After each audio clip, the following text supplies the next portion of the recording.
नमस्कार दोस्तों, स्वागत है आपका हमारे चैनल पर।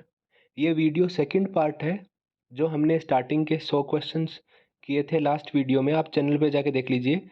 एमपीपीएससी असिस्टेंट प्रोफेसर का एग्ज़ाम जो संडे 4 अगस्त को हुआ था, उसका हम फर्स्ट पार्ट कर चुके हैं जिसमें 100 क्वेश्चन सोल्व करवाए थे और टोटल 150 क्वेश्चन थे इकोनॉमिक्स के। उनमें से लास्ट के 50 क्वेश्चन इस वीडियो में हम सोल्व करेंगे। अगर आपने वो वीडियो नहीं देखा है तो ज़रूर देखिए।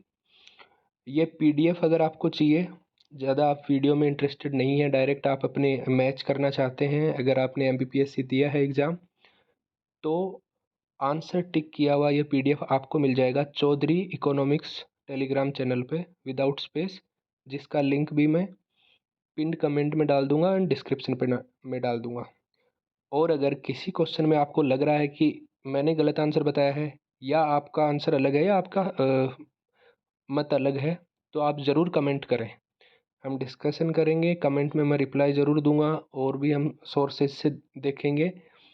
और लास्ट वीडियो में भी एक दो क्वेश्चन पर आप लोगों ने कमेंट किया है, तो मैं पिन कमेंट में उस वीडियो में भी डाल दूंगा कि अगर कोई करेक्शन होता है एक या दो क्वेश्चन में, कि अगर हाँ भाई इस क्वेश्चन का आंसर जो मैंने शुरू में सोचा था वो नहीं है, तो मैं पिन कमेंट में डाल दूंगा और इसमें भी वही करूँगा। तो आप अगर इस वीडियो में आपको लगता है कि आपका कोई क्वेश्चन गलत हुआ है और आप उस पर कॉन्फिडेंट है, तो आप ज़रूर बताएं वो।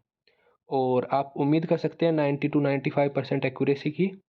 और अगर आप एक्सप्लेनेशन में इंटरेस्टेड नहीं है तो स्किप करके भी देख सकते हैं। और आखिरी बात, सॉल्यूशन शुरू करने से पहले ladies and gentleman, sir and ma'am, मैं आपको कहना चाहता हूँ सब्सक्राइब ज़रूर करें और अपने सहपाठियों के साथ शेयर करें। चलिए स्टार्ट करते हैं क्वेश्चन नंबर 101 से। 101 में हो जाएगा, the consumer can either buy X good or retain his money income under these conditions the consumer is in equilibrium. So Y का इससे कोई मतलब नहीं है, या तो एक्स बाई करे या फिर कुछ भी ना करे। तो मार्जिनल यूटिलिटी जो एक्स होगी वो प्राइस के बराबर होगी। ए ऑप्शन हो जाएगा इसमें। क्वासी रेंट, अब ये क्वासी रेंट वाला एकदम पका पका सवाल है, फिक्स। ये आरपीएससी ने भी अपने असिस्टेंट प्रोफेसर एग्जाम में पूछा था 29 मई को जो हुआ था इसी साल। तो टी आर माइनस टीवीसी होता है, फर्स्ट ऑप्शन हो जाएगा। 103 पे चलते हैं। Who wrote economics of welfare. So ये किया था प्रोफेसर पिगू ने। The new H D I ranks which was initiated in 2010 which country, each country है on a scale of 0 to 1, किस पे बेस है। तो 3 डायमेंशन है उसमें और 4 इंडिकेटर हैं, और 3 डायमेंशन में आता है long and healthy life, knowledge and decent standard of living. What is the hypothesis proposed by Simon Kuznets in relation to economic growth and income inequality. इसमें डी हो जाएगा। इन्वर्टेड यू शेप का होता है, ये यूजीसी नेट 2024 में भी आया था ये क्वेश्चन, जो अभी कैंसिल हुआ है जो पेपर। और पर कैपिटा जीएनपी अगर इंक्रीज होती है तो पॉल्यूशन बढ़ता है एक पॉइंट तक और फिर डिक्लाइन करने लगता है। जैसे जैसे जीएनपी बढ़ती है, जैसे जैसे विकास होता है, डेवलपमेंट होता है, ग्रोथ होती है, बोल सकते हैं जैसे जैसे डेवलपमेंट नहीं, जैसे जैसे ग्रोथ होती है वैसे वैसे पहले तो पॉल्यूशन बढ़ता है और फिर धीरे धीरे कम होने लगता है। तो इसका एक्सप्लेनेशन ऐसे दिया हुआ है कि जो बेसिक प्रिमिटिव सोसाइटी होगी स्टार्टिंग में, तो वो अपनी पहले ज़रूरतमंद जो चीज़ें हैं उन बेसिक नीड को पूरा करेगी। जैसे बोलते हैं रोटी कपड़ा मकान, तो वो रोटी कपड़ा मकान पे ध्यान देगा जो शुरू में होगा, मानव का डेवलपमेंट जब स्टार्ट होगा। लेकिन उसके बाद धीरे धीरे उसको लग्जरी चीज़ें चाहिए और धीरे धीरे वो इन्वायरमेंट पे भी ध्यान देगा। पहले खुद का पेट भरेगा और फिर प्रकृति की तरफ बाद में ध्यान देगा।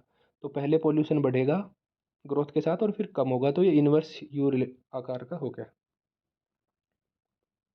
106 में आ जाते हैं, कंसंट्रेशन इफेक्ट। ये आरपीएससी एपी में भी पूछा गया था और ये थोड़ा डिबेटेबल क्वेश्चन था आरपीएससी में। सो इसमें हो जाएगा ए theory explaining the increase in governments financial responsibility. इसमें चारों ऑप्शन ऐसे दे रखे हैं। जनरली कंसंट्रेशन इफेक्ट ये होता है कि सेंट्रल गवर्नमेंट लोकल गवर्नमेंट से ज़्यादा एक्सपेंडिचर करती है। अब ये ऑप्शन डायरेक्ट इसमें दे नहीं रखा है ऑप्शंस में। तो इसमें डिस्प्लेसमेंट, इंस्पेक्शन और कंसंट्रेशन 3 इफेक्ट होते हैं वाइसमैन पिकॉक हाइपोथेसिस में। तो डिस्प्लेसमेंट इफेक्ट है वो frequently is an example of increase of government spending over time. तो डिस्प्लेसमेंट इफेक्ट का तो आई थिंक ए ऑप्शन हो जाएगा। और जो बी ऑप्शन है वो हो जाएगा कंसंट्रेशन इफेक्ट का। थोड़ा ये डिबेटेबल क्वेश्चन है। How do right unconditional grants provided by government public expenditure affect the desire to work and save. कि गवर्नमेंट जो बोलते हैं ना फ्री बी बीजेपी बोलती है कांग्रेस और केजरीवाल को कि भाई आप तो फ्री सब कुछ फ्री दे रहे हैं, तो क्या मतलब हुआ, लोग घर बैठ जाएंगे, निठल्ले हो जाएंगे। तो वही सवाल आया है कि desire to work and save, काम करना और बचत करना, अगर फ्री देने लग जाओगे आप अनकंडीशनल ग्रांट्स। नॉर्मल जो कंडीशनल ग्रांट्स होती हैं कि वो ग्रांट दी जाती है कि आपको इसी काम में यूज लेनी है, कि भाई इतने पैसे दिए हैं और तुमको केवल सड़क बनानी है। और एक ही हो गया तुमको पैसे दिए हैं कुछ भी करो, तो वो हो गई अनकंडीशनल ग्रांट। तो अगर ये दे दिया तो they decrease the desire to work and save, तो लोग क्या हो जाएंगे, निठल्ले हो जाएंगे। तो सी ऑप्शन हो जाएगा। The government of India has announce to establish regional rural bank 1975 में। फिर 109 में when was the unit trust of India. So 1963 में सेटअप हुआ था और लॉन्च हुआ था 1964 में। तो इसमें सेटअप पूछ रखा तो होगा तो 1963, पर यहाँ पे लॉन्च ईयर शायद पूछा होगा, तो 1964 मान सकते हैं हम।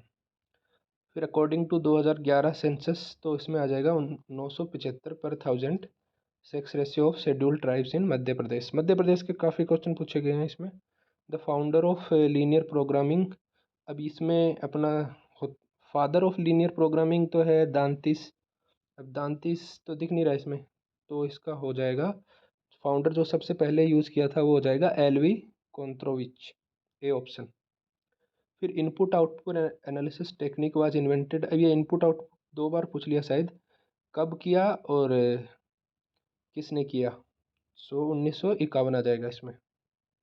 The method of direct action adopted by central bank for credit control is qualitative control.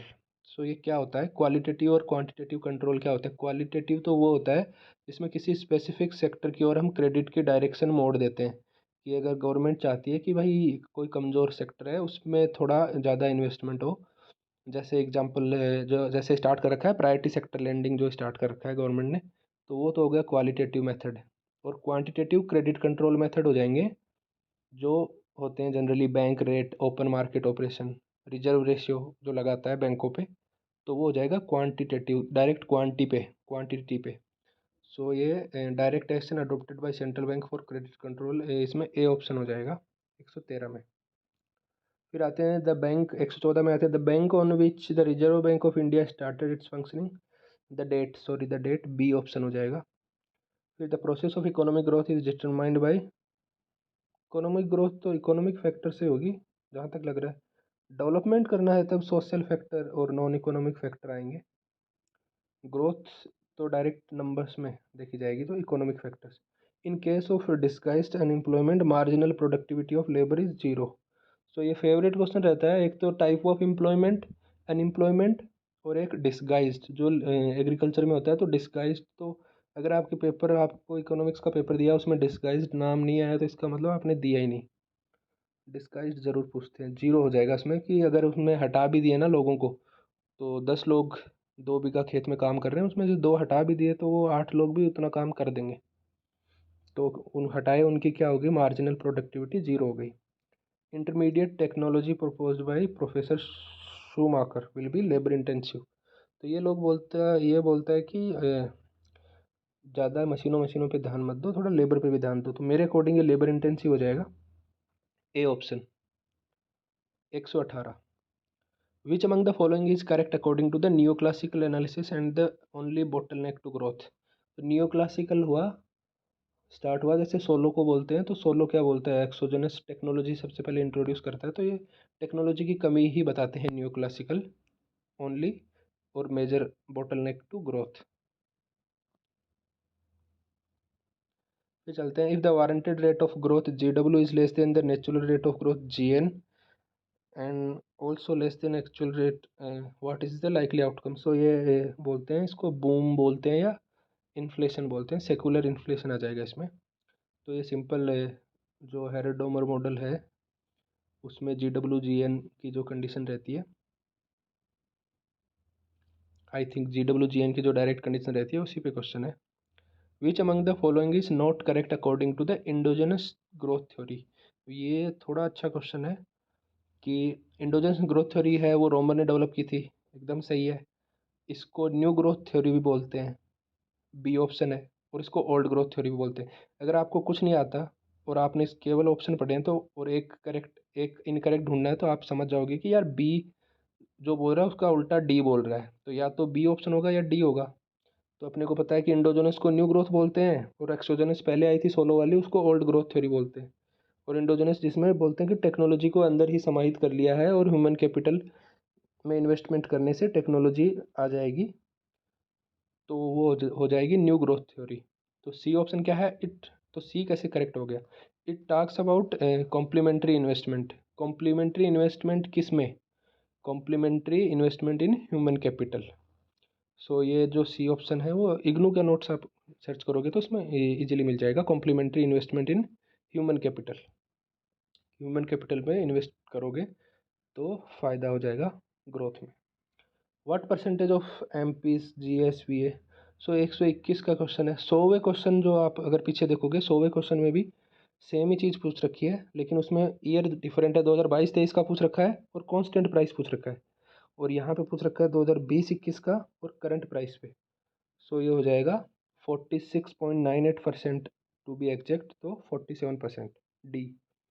122 में आते हैं। When change in demand of one good occurs due to change in the price of another good, what is it is called?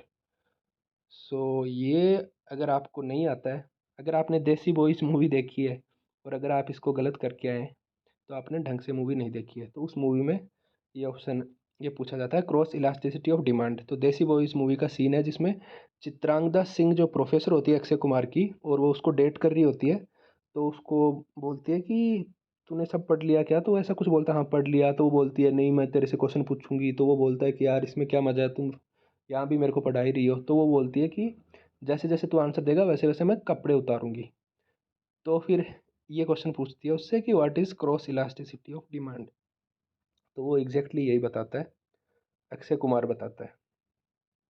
Ignore करना इसको, story को। 123, the initial decline in average cost is due to the decline in average fix cost. So क्योंकि total fix cost जो होती है ना वो same होती है, कि भाई तुम स्टार्टिंग में तुमने प्रोडक्शन स्टार्ट करा, तुम्हारी 0 यूनिट प्रोड्यूस करी तुमने, तब भी तुमको खर्चा लग गया ना, जो संक कॉस्ट या जो होती है कि मशीन का या कुछ भी किराए का कुछ भी जो खर्चा लग गया, फिक्स कॉस्ट वो फिक्स है, मतलब वो कांस्टेंट है। और जैसे जैसे हम यूनिट बढ़ाते जाएंगे तो एवरेज फिक्स कॉस्ट होगी ना, वो क्या होगी, total fix cost divided by quantity. जैसे जैसे हम क्वांटिटी बढ़ाते जाएंगे एवरेज फिक्स कॉस्ट कम होती जाएगी। तभी तो वो होता है ना, आयताकार अतिपरवलय बोलते हैं शायद, X Y equal to C form में होती है, वो कम होती जाती है। फिक्स कॉस्ट कम होती जाती है जिस जैसे जैसे क्वांटिटी प्रोड्यूस बढ़ता है। So decline in average fix cost. Which of the following components is not included in the expenditure method of national income? So 124 में चलते हैं। सो एक्सपेंडिचर मेथड क्या होता है? एक्सपेंडिचर मेथड होता है सी प्लस आई प्लस जी प्लस एक्स माइनस एम। ठीक है। सो एक्स माइनस एम तो हो गया नेट एक्सपोर्ट, सी हो गया हाउस होल्ड कंजम्पशन या प्राइवेट कंजम्पशन एक्सपेंडिचर, आई हो गया इन्वेस्टमेंट एक्सपेंस। इन्वेस्टमेंट को क्या बोलते हैं, इन ग्रॉस फिक्स्ड कैपिटल फॉर्मेशन भी एक इन्वेस्टमेंट एक्सपेंडिचर ही है, कि तुमने कितने एसेट क्रिएट करे जो आगे फ्यूचर में काम आएंगे, तो वो इन्वेस्टमेंट है, ग्रॉस फिक्स्ड कैपिटल फॉर्मेशन। और जी क्या हो गया, गवर्नमेंट कंजप्शन एक्सपेंडिचर। तो रिम्यूनरेशन ऑफ एम्प्लॉय जो है ना वो इसमें आ जाएगा, ये इंक्लूड नहीं होता है। फिर आते हैं supply always creates its own demand. तो ये क्लासिकल का है, जेबी से ने बोला था, says law of demand, supply creates its own demand. तो ये वाला एक पर्टिकुलर पन्ना है 125 से लेके 131 तक, उसमें सारे आंसर सी हैं। सो जो सेट इस किसी स्टूडेंट का आया था, ये वाला सेट जो मैं एक्सप्लेन कर रहा हूँ, अगर उसने सब में सी भरा है तो अच्छा किया है। अभी आते हैं 126 में, sustainable net national income tax into account both manufacturing capital and environment capital. कि सस्टेनेबल है तो मैन्युफैक्चरिंग तो लेगा ही और साथ में इन्वायरमेंटल को भी लेगा, तो सी हो जाएगा। कौटिल्य ने जो बोला था, कोस मूलो दंड 127। तो क्या है ये, किसका है, ये है इनकम टैक्स डिपार्टमेंट का स्लोगन है। Which type of public expenditure promote social welfare and improve income distribution. तो किस टाइप का सोशल एक्सपेंडिचर, तो सोशल जो स्पेंडिंग होती है वही वेलफेयर, तो सोशल स्पेंडिंग किस पे होती है, जैसे हेल्थ केयर एंड एजुकेशन पे। सी। इनकम डिस्ट्रीब्यूशन, गरीबों और अमीरों में जो गैप है उसको कम क्या करेगी, गरीबों को पैसे दोगे, गरीबों को पैसे कैसे जाएंगे, जब उनको फ्री एजुकेशन मिलेगी, उनके पैसे या तो खर्च नहीं हो, या तो उनको पैसे दो या उनके पैसे खर्च नहीं हो, तो फ्री एजुकेशन मिलेगी, हेल्थ केयर मिलेगी। 129 में चलते हैं। What measure is adopted to correct adverse balance of payment. तो डिवेल्युएशन ऑफ करेंसी हो जाएगा इसमें, कि करेंसी को हम डिवेल्युएट करते हैं। ओवर वैल्यूएशन या इन्फ्लेशन नहीं होता है। दो दो आते हैं इसमें, दो मेन अप्रोच रहती हैं to correct balance of payment. एक होता है रिड्यूसिंग होम प्राइस, जिसको बोलते हैं डिफ्लेशन, और आगे वाले का है शायद ये, सॉरी ये आगे वाले का है। What measure is adopted to correct adverse balance of payment, ये हो जाएगा डिवेल्यूएशन। आगे वाला क्या है, which of the following is not one of the monetary measure to correct the disequilibrium in balance of payment. तो इसका मैं बता रहा था अभी कि डिफ्लेशन एक तो होता है, दो मेन अप्रोच होती हैं to correct balance of payment deficit. जो एडवर्स बैलेंस ऑफ पेमेंट हो जाता है उसको सही करने की दो अप्रोच होती है। पहला होता है रिड्यूसिंग होम प्राइस, जिसको बोलते हैं डिफ्लेशन, और दूसरा होता है reducing the rate at which the currency exchanges for other currencies, कि रेट एक्सचेंज रेट को मैनिपुलेट करो, जिसको जो होता है डिप्रिसिएशन या डिवेल्युएशन के थ्रू। तो डिवेल्युएशन और डिफ्लेशन ए बी में दे रखा है, तो रिडक्शन इन इम्पोर्ट से कोई लेना देना नहीं है, सी हो जाएगा।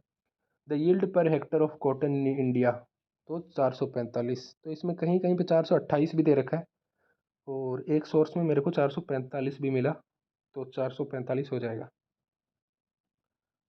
फिर चलते हैं 132 में।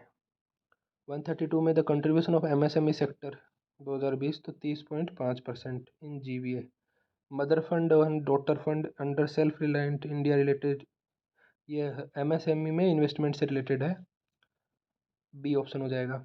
इन the context of fiscal policy, crowding out क्या होता है, कि गवर्नमेंट ने इतना ज़्यादा खर्चा कर दिया, तो गवर्नमेंट खर्चा कैसे करेगी, लोन लेके, लोन लेगी तो सारा पैसा गवर्नमेंट ने ले लिया, तो पैसे की कमी हो गई, और पैसे की वैल्यू क्या होती है, इंटरेस्ट रेट, तो इंटरेस्ट रेट बढ़ गई, गवर्नमेंट ने सारा पैसा लेके और खर्च कर दिया, तो इंटरेस्ट रेट बढ़ गई, इंटरेस्ट रेट बढ़ गई तो प्राइवेट इन्वेस्टमेंट कैसे होगा, लोग छोटे मोटे धंधे वाले इन्वेस्टमेंट करेंगे तो वो बैंक से लोन लेके करेंगे, और लोन की इंटरेस्ट रेट जब ज़्यादा बढ़ गई तो वो कर नहीं पाएंगे, तो क्या हो जाएगा, reduction in private investment due to an increase in government spending, इसी को क्राउडिंग आउट बोलते हैं।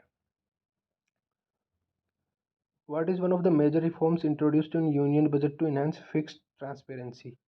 ये एक अच्छा क्वेश्चन है, ये इससे रिलेटेड आरपीएससी असिस्टेंट प्रोफेसर में भी आया था। सो इसमें तीन रिफॉर्म करे थे मेनली।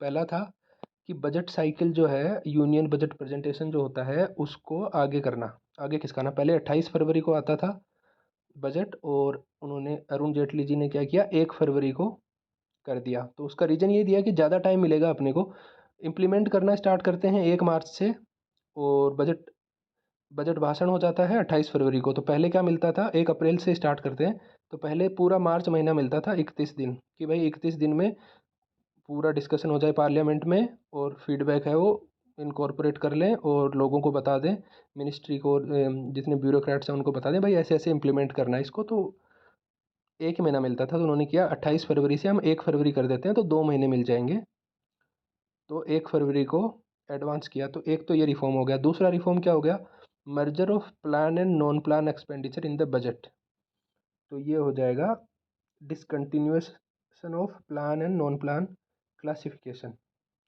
ठीक है, और तीसरा इन्होंने क्या रिफॉर्म किया, merger of rail budget with the general budget. पहले रेलवे का अलग आता था, जैसे आपको याद होगा लालू प्रसाद यादव रेल मंत्री थे तो अपना अलग बजट पेश करते थे, तो अब उन्होंने मर्ज कर दिया है रेल बजट को जनरल बजट के साथ। तो इसमें डी ऑप्शन गलत हो जाएगा, क्योंकि इसमें तो डी मर्जर लिखा हुआ है, और कंटिन्यूएशन ऑफ बी, अगर आप ओनली ऑप्शन पढ़ोगे तो आपको पता चल जाएगा बी और सी उल्टे हैं एक दूसरे के, तो या तो बी होगा इसका आंसर या सी होगा, और यहाँ पे सी हो जाएगा। Invention of money is the outcome of, भाई मनी कैसे है, पहले बार्टर सिस्टम था, वस्तुओं के बदले वस्तु मिलती थी, वो आपने कहानी पढ़ी होगी बचपन में, the mango chutney, I think mango chutney नाम से था इंग्लिश में, कि वो आम लेके जाता है और बकरी लेके आ जाता है और फिर मतलब एक्सचेंज होता रहता है, तो उसको बार्टर सिस्टम बोलते हैं। तो बार्टर सिस्टम का इतना डिफिकल्ट है ना, लिक्विड नहीं है, इसके लिए सी ऑप्शन।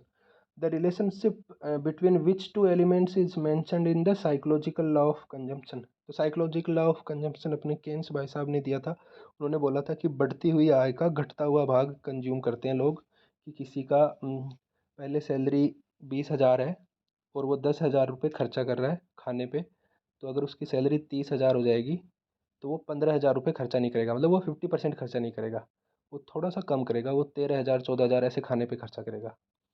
तो बढ़ता हुआ इनकम का घटता हुआ भाग, कहाँ पहुँच गए 137 में, तो इनकम और कंजम्पशन पे है psychological law of consumption. 138, the most important factor which affects international capital movement. So इसमें थोड़ा सा कन्फ्यूजन था, पर मेरे को यही लगता है कि the difference among current interest rate in various countries के, इंटरेस्ट रेट के डिफरेंस की वजह से लोग इधर उधर इन्वेस्टमेंट करते हैं, तो कैपिटल मूव होती है। तो इंडिया में अगर जैसे होता है ना, यूएस फेड ने इंटरेस्ट रेट बढ़ा दी है या कम कर दी है, इंडिया में इंटरेस्ट रेट बढ़ा दी है। तो जैसे ही ये न्यूज़ आती है यूएस फेड की इंटरेस्ट रेट कम ज़्यादा हुई है, तो अपना एफडीआई एफपीआई जो है उसमें चेंज आ जाता है। 139 में चलते हैं। डेवलपमेंट क्या होता है? डेवलपमेंट क्या होता है? डेवलपमेंट होता है इकोनॉमिक ग्रोथ होती है, प्लस थोड़ा बहुत सोशलिस्टिक वैल्यू भी होती है, क्वालिटेटिव डिफरेंसेस की भाई लोगों की सोच कितनी बदली, प्लस इन्वायरमेंट कितना है, हैप्पीनेस इंडेक्स जो बात करता है भूटान और उधर होता है, उस स्टाइल से डी हो जाएगा इसमें।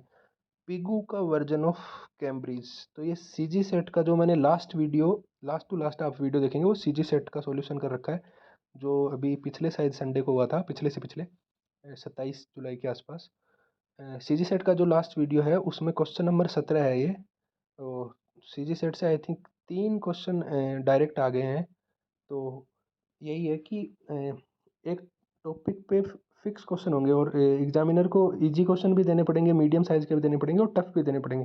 तो इजी क्वेश्चन जो होंगे ना, एक टॉपिक पे फिक्स होंगे कि भाई एक पर्टिकुलर टॉपिक है उस पर 5 क्वेश्चन या 10 क्वेश्चन ईजी हैं। तो अगर आप बहुत सारे set exam, net exam, assistant professor, PYQ solve करेंगे तो आपको आइडिया हो जाएगा कि इजी क्वेश्चन कौन से हैं। जैसे एलपीपी या परचेजिंग पावर पैरिटी, इन पे क्या किसने दी, कब दी, डेट और ऑथर या जो इन्वेंटर है तो उनके नाम। तो वैसे ही ये कैम्ब्रिज वर्जन की इक्वेशन था उसमें बी हो जाएगा, ये एग्जैक्ट सीजी सेट का क्वेश्चन है। Product differentiation is found in which market, तो पहला क्वेश्चन ही उस सीजी सेट में ये आया था कि मोनोपोलिस्टिक कंपटीशन का मेन क्या होता है, तो वो होता है प्रोडक्ट डिफरेंशिएशन। मोनोपोलिस्टिक और परफेक्ट कंपटीशन थोड़े थोड़े सिमिलर होते हैं, बस मेन डिफरेंस जो बोलते हैं वो होता है product differentiation. 142, which statement is correct, Keynesian employment theory. तो पहला हो जाएगा the total income of country depends on its total employment and the total employment depends on aggregate demand. Long term की कोई बात नहीं होती है इतनी ज़्यादा, कि लॉन्ग टर्म में तो सब मर ही जाते हैं।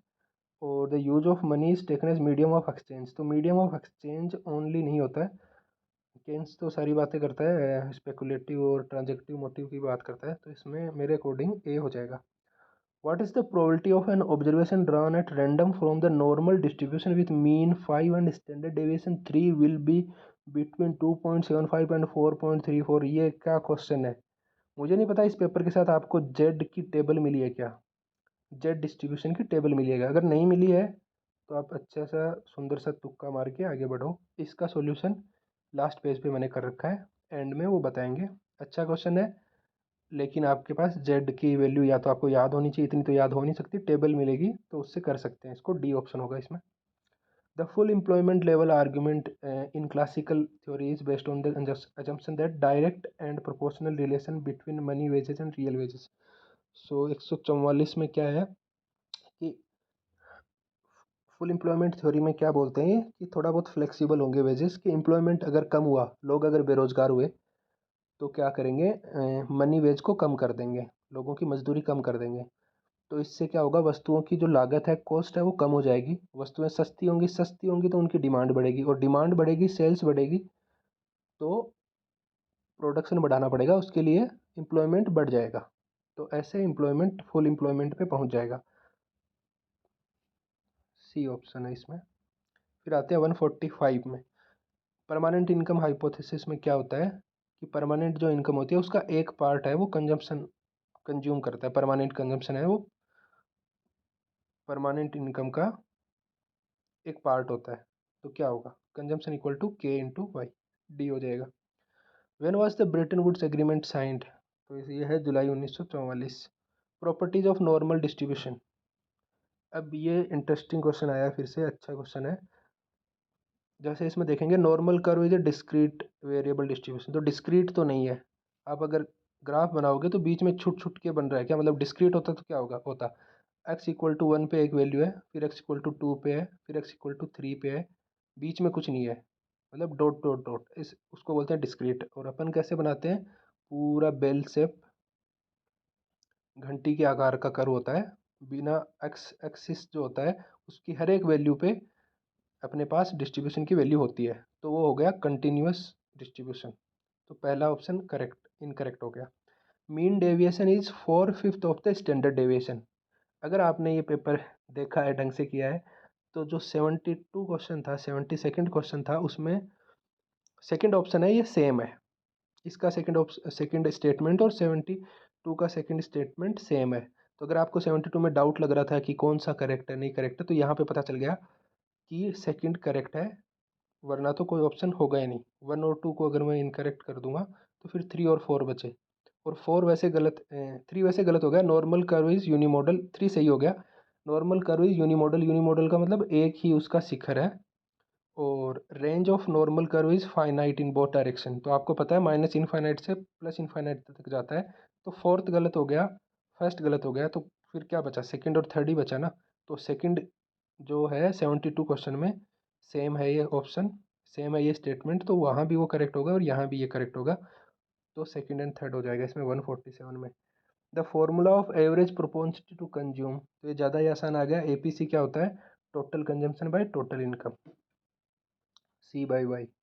International currency movement is related to, अब ये थोड़ा सा डाउट है इसमें।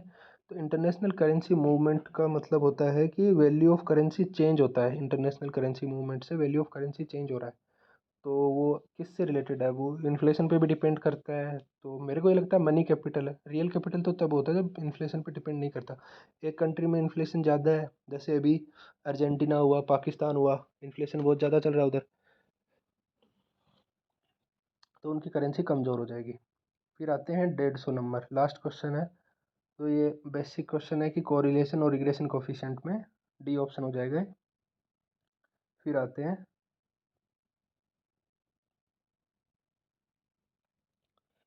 हैं सॉल्यूशन पे, 143 का सॉल्यूशन पे ध्यान से देखना।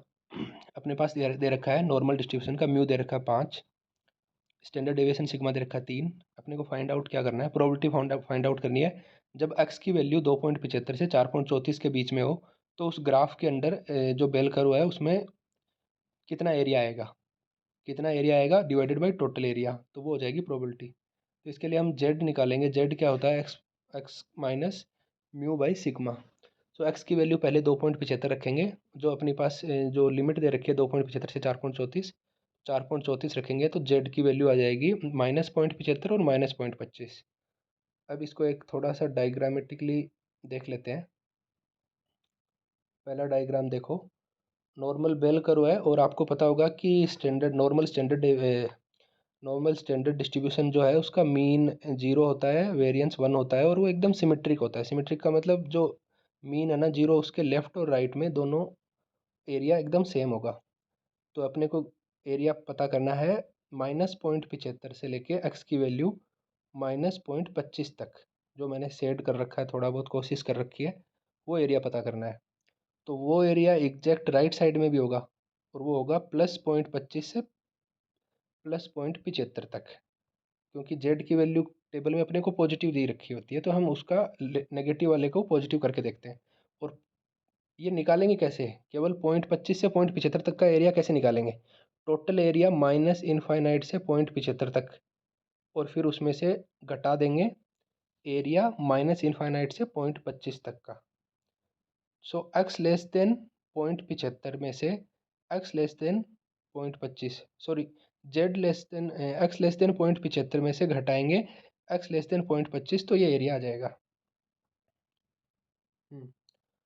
सो हमको निकालना था प्रोबेबिलिटी 2.75 x 4.34 के बीच की, तो हमने जेड में कन्वर्ट कर दिया, तो -0.75 से -0.25, और अभी हमने इसको +0.25 से +0.75 कन्वर्ट कर दिया है।